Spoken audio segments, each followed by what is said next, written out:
오늘은 좀 신비한 이야기로부터 시작하려 하는데요. 요한복음 20장 7절에 보면 또 머리를 썼던 수건은 세마포와 함께 놓이지 않고 딴 곳에 썼던 대로 놓여 있더라 라고 말씀하고 있거든요. 예수님을 덮은 수건과 세마포가 있다는 거예요. 근데 이 수건과 세마포가 지금 현대에 보관되어 있다는 사실을 여러분 아십니까? 이 세마포는 이탈리아 토리노에 있는 성당에 보관되어 있고요. 수건은 스페인의 오비에도 성당에 보관되어 있다고 합니다. 사진 여러분 보시고 있죠? 그리고 이 토리노의 수위는 우리가 이번에 작년부 필드 출입으로 가려 했던 워싱턴 바이블 뮤지엄의 사본이 전시되어 있어요. 5층에 전시되어 있다고 하더라고요. 그리고 AI 기술이 발전되면서 토리노의 수위를 사용해서 당시 예수님의 얼굴을 그려봤더니 이렇게 생겼다는 거예요. 여러분 사진으로는 잘 안 보이시는데 이 세마포의 천에 이 사람의 모습이 찍혀 있어요. 근데 찍힌 모습이 예수님과 너무 흡사하고 옆구리에 창자국이나 채찍 자국들이 너무 선명하게 나와 있다는 거죠. 그래서 예수님의 썼던 세마포다라고 주장을 하는 겁니다. 여러분 물론 진위 여부는 아직도 논란이 되고 있어요. 근데요, 천주교는 경배의 대상으로 여겨서 잘 보관하고 있습니다. 아까 말씀드렸듯이 성당에 잘 보관되어 있고요. 기독교는 별로 신경을 쓰지 않아요. 소위 있거나 말거나.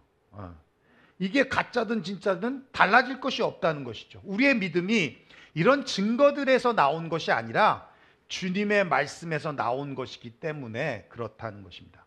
그런데 흥미로운 사실은 여러분이 아까 보셨듯이 두 천에 피의 흔적이 있는데요. 세계적인 다큐멘터리 방송 매체인 내셔널 지오그래피 채널에서 이 두 천에 묻은 피를 전문 연구소에 의뢰해서 DNA를 분석해 봤더니 혈액형이 AB형이랍니다. 그래서 AB형들이 믿음이 좋은가? 그리고 모친 쪽으로부터 이어받은 22개 염색체와 남성 염색체 1개가 더해져서 23개만이 추출이 됐다는 거예요. 여러분 아시겠지만 사람의 유전체는 통상 46개의 염색체로 지니고 있는데 부친 쪽으로부터 받게 되는 염색체인 23개가 없었다는 겁니다. 그러니까 참 신비하게도 이게 진짜 예수님의 시신을 덮은 천인지는 모르겠지만 어쨌든 진짜라면 예수님께서 성령으로 잉태되었다는 것을 뒷받침해 주는 아주 흥미로운 결과라는 거예요. 사실 제가 왜 이 말씀을 이렇게 신비한 말씀을 드리냐면 진실성 여부를 떠나서 또 예수님의 혈액형이 AB형인지 O형인지 그것을 떠나서 그런 것들이 중요한 것이 아니라 예수님의 피는 우리가 지닌 피와 다르지 않더라는 겁니다. 예수님의 피는 하얀색이고 우리 피는 빨간색이 아니라는 거예요. 왜냐하면 우리의 구원자가 될 수 있는 분이 갖추어야 될 조건은 완전한 인성과 완전한 신성, 즉 완전한 하나님과 완전한 사람이어야 하기 때문에 그렇다는 것입니다. 그래서 그것을 AD 451년 칼케톤 공의회에서 확증을 했는데 4개, 4대 부정문으로 설명을 해요. 뭐라고 말씀하냐면 예수 그리스도의 신성과 인성의 두 본질은 나누어지지 않는다. 분할되지도 않고 혼합되지도 않고 변화되지도 않는다라는 거예요. 이 말씀이 무슨 의미냐면 두 본성이 분리되지 않는다라는 뜻은 신성은 왼편이고 인성은 오른편이라는 얘기가 아니라는 겁니다. 신성은 위고 인성은 아래라는 얘기가 아닙니다. 이렇게 구분되어지지 않는다는 거예요. 여러분 옛날에 마징가 제트라는 만화 영화 아세요? 마징가 제트? 거기 보면 악당 아수라 백작이 있는데 아수라 백작은 이 반은 여자고 반은 남자죠. 맞죠? 그렇죠? 그래서 이렇게 얘기하고 이렇게 얘기해요. 이렇게 이게 아니라는 거예요. 예수님 이쪽은 신성, 이쪽은 인성 이게 아니라는 얘기입니다. 그리고 분할되지 않는다는 것은 두 본성이 독립적인 존재이지만 결합되어 있음을 의미하고 있는 것이고, 혼합되지 않는다는 건 두 본성이 섞여 있지 않는 상태라는 것이고, 그리고 변화되지 않는다는 건 A와 B가 만나서 C가 나오는 과학적인 이런 것이 아니라 그냥 그 자체로 존재한다라는 얘기입니다. 이렇게 예수님의 존재는 창조 이래에 아주 유일하고, 또한 하나님과 사람 사이에서 유일한 중보자가 되신다는 거예요. 그래서 베드로가 그렇게 고백했어요. 주는 그리스도시요 살아계신 하나님의 아들이십니다. 이게 기독교의 핵심이고 복음의 핵심이라는 거예요. 예수는 그리스도다. 우리의 믿음의 대상도 예수는 그리스도다라는 거예요. 목표도 예수는 그리스도다라는 거예요. 영생도 요한복음에 말씀하고 있어요. 유일하신 참 하나님과 그가 보내신 예수 그리스도를 아는 것, 예수 그리스도를 아는 게 영생이다라는 겁니다. 그러니까 영생도 예수 그리스도라는 거예요. 그 예수님은 알면 알수록 정말 신비하신 분이십니다. 그분의 출생도 신비하죠. 그렇죠? 네, 남녀의 관계로 출생된 게 아니라 성령으로 잉태되어진 거니까. 그분의 삶도 참 신비합니다. 남들은 살기 위해 태어났는데 그분은 죽기 위해 태어나셨어요. 그리고 그의 죽음도 참 신비합니다. 죄가 없으신 분으로서 죽으시고, 그리고 3일 만에 부활하시고 40일 만에 또한 승천하시게 됐습니다. 그렇다면 왜 예수님은 이렇게 신비한 분인가 하면, 이 땅에 오신 목적 자체가 신비하신 분이에요. 예수님은 우리를 구원하시기 위해 이 땅에 오셨어요. 구원이라는 것은 정말 신비한 일입니다. 단순히 물에 빠진 자를 건져내는 구원을 의미하는 게 아니에요. 죽음 직전에, 질병으로 죽음 직전에 있던 자를 치료해줘서 살려내는 구원을 의미하는 게 아닙니다. 어떤 위기적 상황에서 건져내주는 것을 구원을 의미하는 게 아니에요. 요한복음 10장 10절에 말씀하고 있습니다. 도둑이 오는 것은 도둑질하고 죽이고 멸망시키는 것 뿐이지만 내가 온 것은 생명을 얻게 하고 더 풍성히 얻게 하려는 것이다. 예수님이 이 땅에 오신 것은 생명을 얻게 하기 위해서다라는 것입니다. 오늘 우리가 봤던 본문 53절에 말씀하고 있어요. 우리 다시 한번 읽어볼까요? 시작.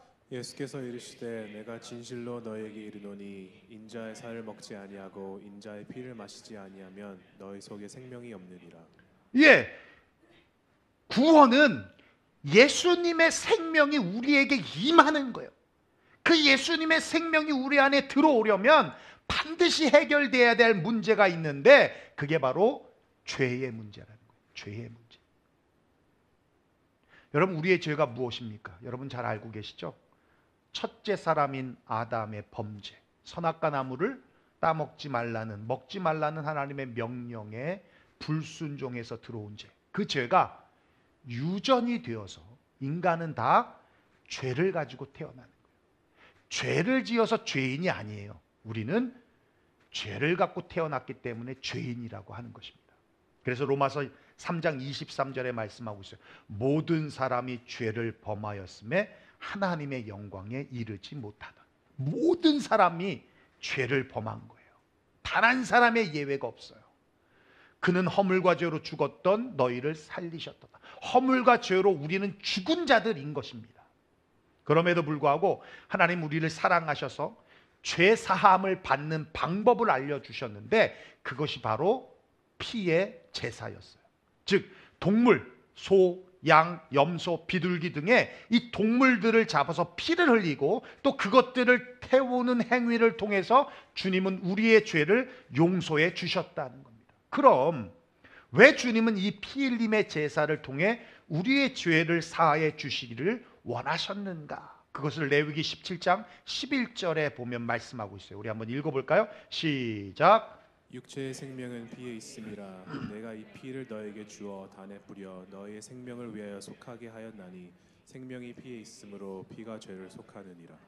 생명이 피에 있다. 그래서 피가 속죄를 하였다. 우리의 모든 죄를 사하였다. 즉 동물의 희생이 죄 사함을 받게 하는 것이 아니라 자신이 죽어야 할 죄를 대신해서 동물을 희생시키는 이 세레모니를 통해서 대신 누군가, 나를 위해서 누군가가 죽어야 한다는 이 필요를 인식하게 하는 거예요.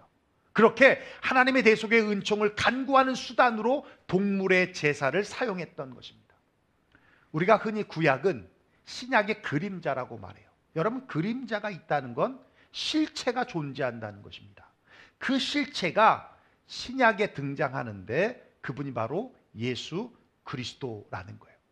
그분이 바로 우리의 죄를 위하여 대신 죽으실 분, 마치 동물, 소와 양과 염소와 비둘기와 같이 대신 죽으실 분이라는 것을 구약의 희생제사를 통해서 미리 우리에게 말씀해 주고 있는 것입니다. 그래서 히브리서 9장 12절에 말씀하고 있어요. 우리 한번 읽어볼까요? 시작. 염소와 송아지의 피로 하지 아니하고 오직 자기의 피로 영원한 속죄를 이루사 단번에 성소에 들어가셨느니라.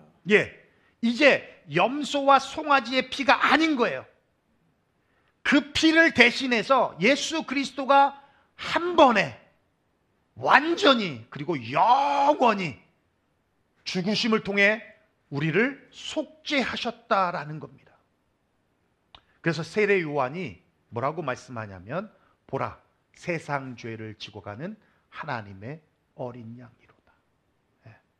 그 어린 양 예수 그리스도 그 한 분으로 우리의 모든 죄가 이제 더 이상 no more, 더 이상 동물이 필요 없고 더 이상 제사가 필요 없는 그러한 상태로 만들게 되었다는 거예요. 그분이 십자가의 죽으심으로 흘린 피가 우리의 모든 죄를 단번에 완전히 그리고 영원히 속죄해 주시는 은혜가 되었고, 그로 인하여 우리가 구원을 받은 근거가 되었기에 우리는 예수님의 피를 징그럽다라고 얘기하지 않고 그걸 보혈이라고 얘기합니다. 여러분, 보혈의 뜻이 무엇이에요? 보배로운 피, the precious blood, 보배로운 피라는 거예요. 베드로전서 1장 19절 20절 한번 읽어볼까요? 시작. 너희가 알거니와 너희 조상이 물려준 헛된 행실에서 대속함을 받는 것은 은이니 금값이 떨어질 것으로 된 것이 아니요 오직 흠없고 점없는 어린 양 같은 그리스도의 보배로운 피로 된 것이니라. 예, 그리스도의 보배로운 피로 된 것이다. 할렐루야. 네, 그래서 우리가 보혈 찬양을 하잖아요. 그렇죠? 네, 찬송가 268장 1절 우리 한번 불러볼까요? 힘차게 박수 치면서 불러보겠습니다. 268장.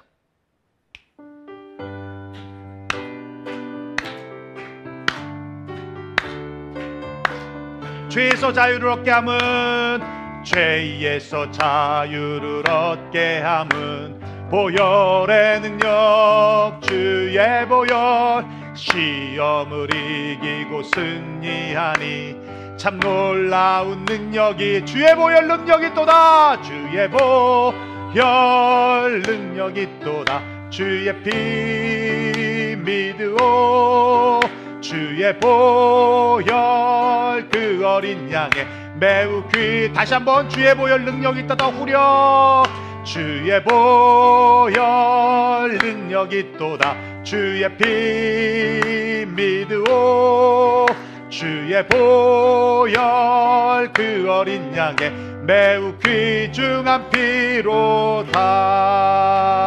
할렐루야. 예, 주의 보혈 능력이 있습니다.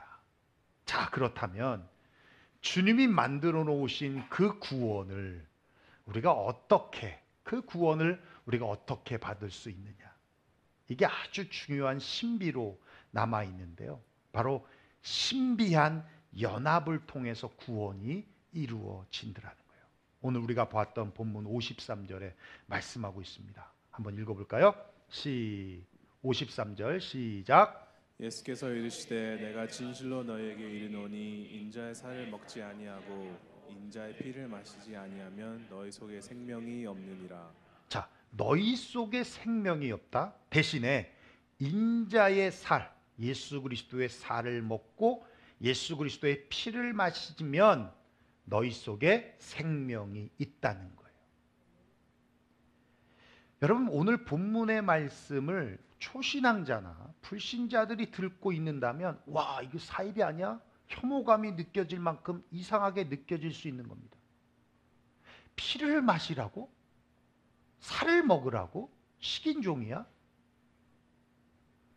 여러분, 그 당시로 다시 돌아가서 생각해 보면 이스라엘의 규례가 있어요. 피는 아까 전에 읽었죠? 생명이라고 했고, 피를 마시는 것은 극심한 형벌을 받는 것과 같습니다. 먹어서도 안 되고 마셔서도 안 되는 거예요. 그런 상황을 예수님이 몰랐던 것이 아닐 것입니다. 그런데 왜 예수님은 이런 표현을 사용하셨을까? 굳이 이렇게 피를 마신다는 표현 방법 말고는 없었던 것일까? 아니면 유대인들, 특히 종교 지도자들을 자극하기 위해 일부러 이런 표현을 쓰신 것일까? 피를 마시라고? 살을 먹으라고? 결론부터 말씀드리면 정말 이런 표현 말고는 영적인 신비로움을 설명할 수 없었던 거예요. 예수님의 피의 능력을 충만히 알기를 바라는 사람이라면 그 피를 마시는 축복이 무엇인가를 알아야 합니다. 인간에게 있어서 물은 정말 중요하죠. 물은 우리 몸을 깨끗하게 합니다. 근데 그보다 더 중요한 건 물이 없으면 우린 못 살아요. 물은 우리에게 생명과도 같습니다. 예수님의 피도 그렇습니다. 구약에서 피가 뿌려진 곳에는 정결케 된다고 그랬어요.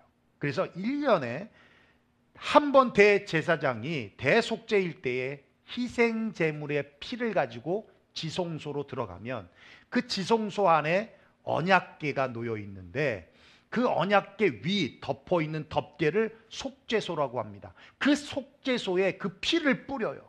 뿌리면서 백성의 모든 죄를 사해 달라고 기도를 하는 겁니다.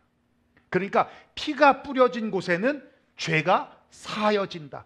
깨끗하게 된다. 거룩하게 된다는 거예요. 그런데 그 이상의 축복이 바로 마심에 있다는 거예요. 그래서 53절에 마시지 아니하면 너희 속에 생명이 없다. 마셔야 생명이 있다는 거예요. 이 생명은 하늘의 생명입니다. 이 생명은 그리스도 자신이 소유하였고 또 그분이 친히 베푸시는 생명입니다. 그리고 그 다음 54절에 말씀하고 있어요. 내 살을 먹고 내 피를 마시는 자는 영생을 가졌고 마지막 날에 내가 다시 그를 살린다. 영생을 가졌다. 영생이란 하나님의 생명을 말하는 것입니다. 56절에 내 살을 먹고 내 피를 마시는 자는 내가 안에 거하고 나도 그의 안에 거한다. 내 피를 마실 때에 내 안에 거하고 나도 그의 안에 거한다. 즉 연합이 되어진다는 거예요. 그래서 바울 사도가 고백을 하죠. 내가 그리스도와 함께 십자가에 못 박혔나니 그런즉 이제는 내가 산 것이 아니요 오직 내 안에 그리스도께서 사신 것이다. 연합이 되어서 내 안에 그리스도께서 사신다.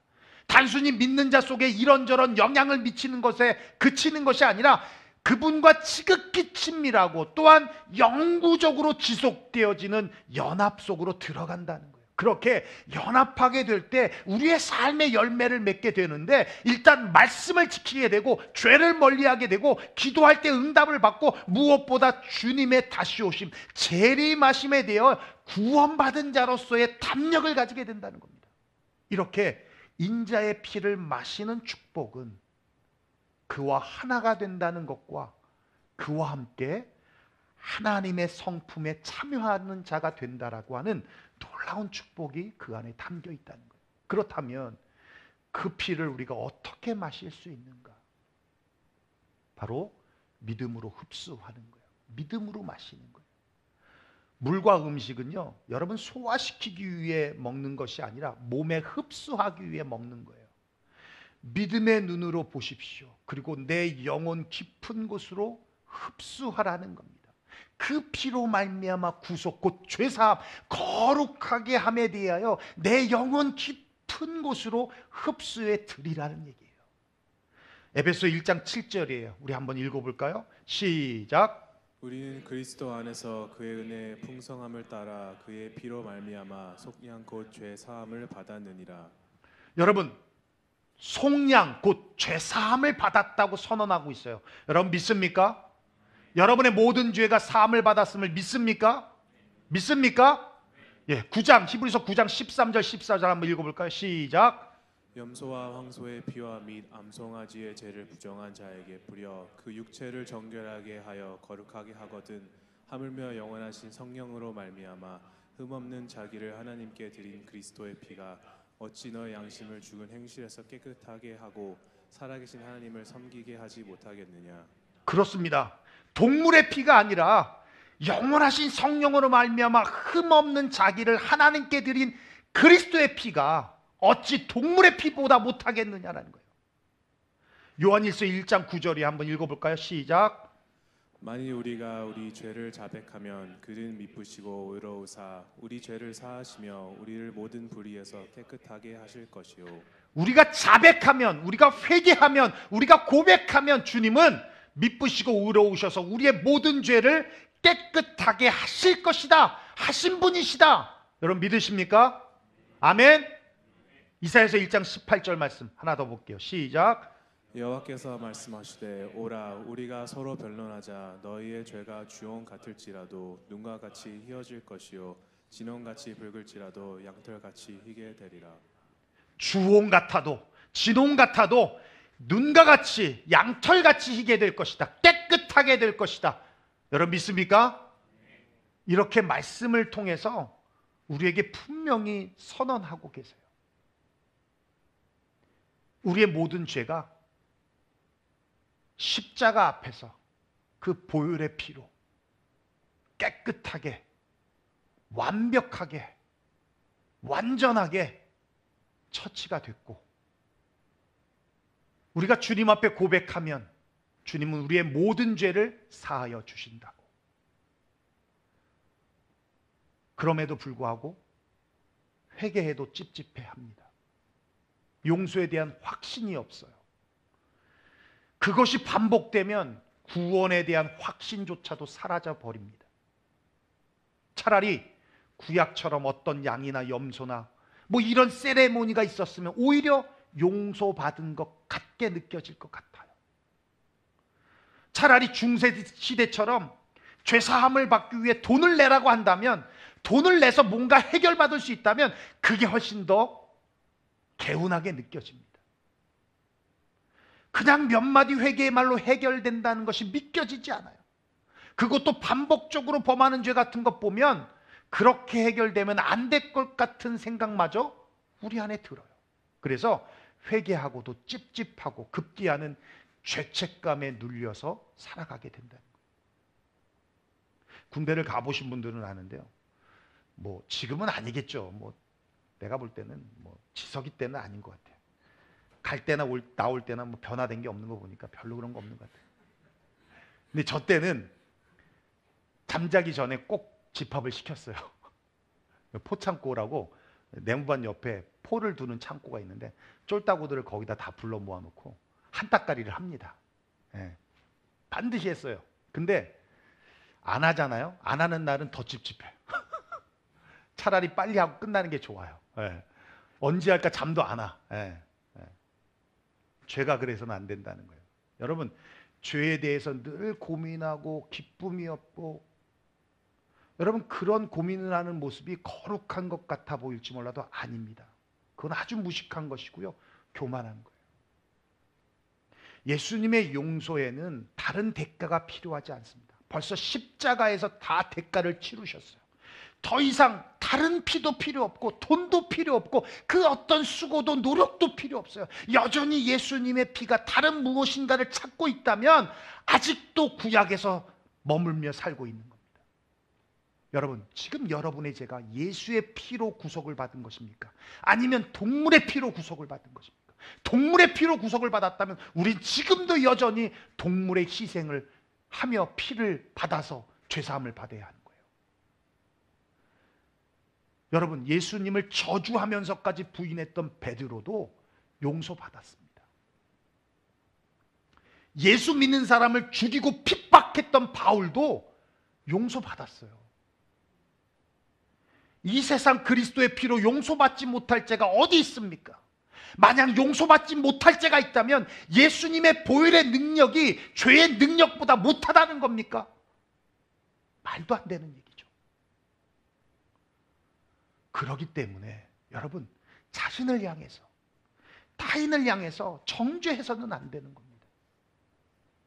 여전히 용서하지 못하고 있다면 그것은 아직도 죄의 용서함을 내가 경험하지 못했기 때문이에요. 예수 그리스도로부터 그분의 피로 죄 용서함을 받았다면 정죄하지 않습니다. 그리고 용서합니다. 에베소 4장 32절에 말씀하고 있어요. 우리 한번 읽어볼까요?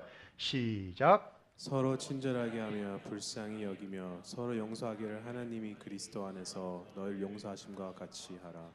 용서하라는 근거가 뭐예요? 그리스도 안에서 우리가 용서를 받았기 때문에. 내가 그리스도 안에서 용서를 받았기 때문에 용서하라는 거예요.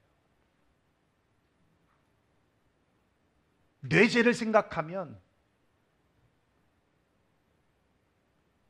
누구에게 말 못할 일이지만 내 죄를 생각하면 얼마나 잔인합니까? 근데 그 죄조차도 주님이 용서해 주셨는데, 어떤 사람은 그렇게 말합니다. 목사님, 그럼 뻔뻔하게 죄 짓고 회개하면 되는 거 아닙니까? 몇 마디로 회개하면 되는 거 아니에요? 그렇다면 그 사람은 아직 은혜를 모르는 사람이에요. 우리 안에 그리스도의 십자가가 있다면, 또 그분의 영이 우리 안에 계신다면 그렇게 쉽게 마음대로 죄 지을 수 없습니다. 여러분, 십자가에 흘리신 보혈의 피를 믿으십시오. 그리고 날마다 여러분 회개하십시오. 그럼에도 불구하고 내 안에 죄책감이 들고 정죄감이 들면 그건 보혈의 능력이 부족해서가 아닙니다. 죄 때문이 아니라 마귀의 속삭임 때문이라는 거예요. 그렇게 마귀는 우리를 정죄하고 또 죄책감에 들게 하여서 그 죄책감에서 빠져나오지 못하게 우리를 가두놓는 것입니다. 그때 믿음의 선포를 하십시오. 이번 주간은 고난 주간입니다. 예수님의 그 십자가, 그 십자가에서 흘리신 그 피, 보혈, 그 보혈을 우리가 깊이 생각하심으로 주님의 보혈로 배럴 투게더하는 저와 여러분 되시기를 주의 이름으로 축원합니다. 기도하겠습니다. 오늘 말씀 들은 대로 우리 함께 기도했으면 좋겠어요. 여러분, 정말 주님의 보혈을 믿으십니까? 주님의 보혈의 능력을 여러분 믿으십니까? 그리고 그 보혈로 말미암아 여러분이 지금 죄 씻음 받았다라고 그 보혈을 마심을 통하여서 여러분 안에 영원한 생명이 예수 그리스도와 신비한 연합을 이루고 살고 있다라고 생각하십니까? 그렇다면 여러분, 지금 여러분 안에 해결되지 않는 그런 정죄, 죄책감, 그런 죄에서 여러분 벗어나십시오. 그리고 용서 받은 것 같이 용서하십시오.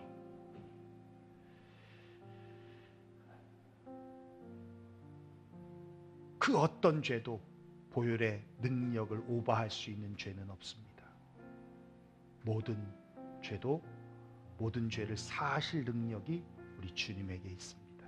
이번 한 주간 우리 그렇게 십자가를 바라보며 주님의 보혈의 피에 의지하여 나아갈 수 있는 한 주가 되기를 위해 우리 이 시간 함께 기도하며 나아갑니다. 함께 기도하겠습니다.